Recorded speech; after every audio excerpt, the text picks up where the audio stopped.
અબડાસા તાલુકામાં અત્યારે સરકારી યોજનાના ડેમોમાં કામોમાં ભ્રષ્ટાચાર થઈ રહ્યો છે। અબડાસા તાલુકામાં આવેલ ગોયલા ડેમના કામમાં ભ્રષ્ટાચાર જોવા મળી રહ્યો છે। સરકારની એવી યોજના જે ડેમોનું રિપેરિંગ કામ, ઓગનો અને પારમાટી ગામ ખાણેત્રો બનાવવાનું કામ, વરસાદ પડે તો વધારે પાણી સંગ્રહ થાય, પાણી સંગ્રહ થતાં ખેડૂતોને વધારે ખેતી માટે આ પાણીનો લાભ મળે, પણ જે અમુક ડેમો થઈ રહ્યા છે એમાં મોટા પાયે ભ્રષ્ટાચાર જોવા મળી રહ્યો છે। અબડાસા તાલુકામાં આવેલ ગોયલા ડેમની સ્થાનિક લોકો દ્વારા વારંવાર સરકારી અધિકારીઓને ફોન દ્વારા જાણ કરવામાં આવી કે અમારા ગોયલા ડેમમાં મોટા પાયે ભ્રષ્ટાચાર થઈ રહ્યો છે, તેમ છતાં કોઈ પણ અધિકારીઓ સ્થાનિકો આવીને કોઈ પણ નિર્ણય લેવામાં આવ્યો નથી।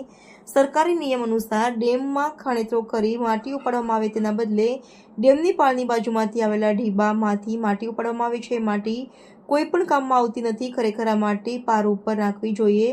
ઢીબા ઉપર કેવી રીતે વરસાદનું પાણી સંગ્રહ થઈ શકે? વારંવાર ખેડૂતોએ કોન્ટ્રાક્ટરને આ માટી નહીં ઉપાડવા કહ્યું, તેમ છતાં કોન્ટ્રાક્ટર ખેડૂતોની વાત સાંભળી નહીં।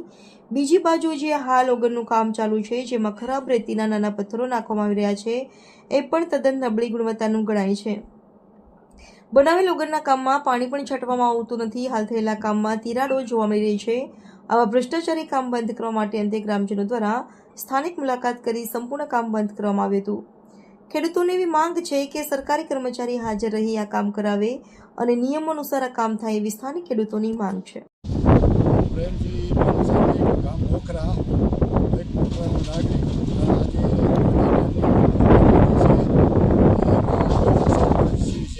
સરપંચશ્રી છે, મોખરાના અગ્રણી છે, ગોયલાના અગ્રણી છે, હાજી તાલબભાઈ છે, મોહનભાઈ છે અને ગામના બીજા વિષય ખેડૂતો છે, થયા છે અને અહીંયા અમે અમારી રીતે જોવાનું ન મળ્યું। ઓગનનું કામ પણ અમને સંતોષકારક જાણવા ન મળ્યું। એટલા માટે અહીંયા જે હાજર હતા એને સંતોષકારક જવાબ પણ નથી મળ્યો। તો સાહેબ કામ આજે બંધ રાખાવ્યું છે। તમને જો કામ ચાલુ કરાવવું હોય તો ઝપાટી તમે અહીંયા જેમની અહીંયા આવો તો અમે પણ તમારી સાથે મુલાકાત કરીને પાછી અમે માટી ક્યાંથી ઉડે છે?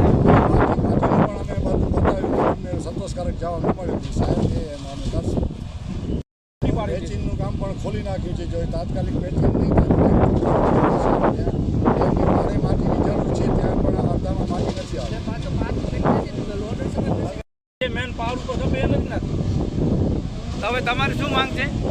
જ્યાં સુધી આ નિર્ણય નહીં આવે ત્યાં સુધી કામ કરવાનું નહીં। 3-4 ગામના બધા છે, તમે માણસો છો, ખેડૂતો છો, 150 ખેડૂત છે બધા, બરોબર। વગરનું કામ નબળું છે, વગરનું કામ અમને સંતોષકારક નથી જોવા મળતું, બરોબર।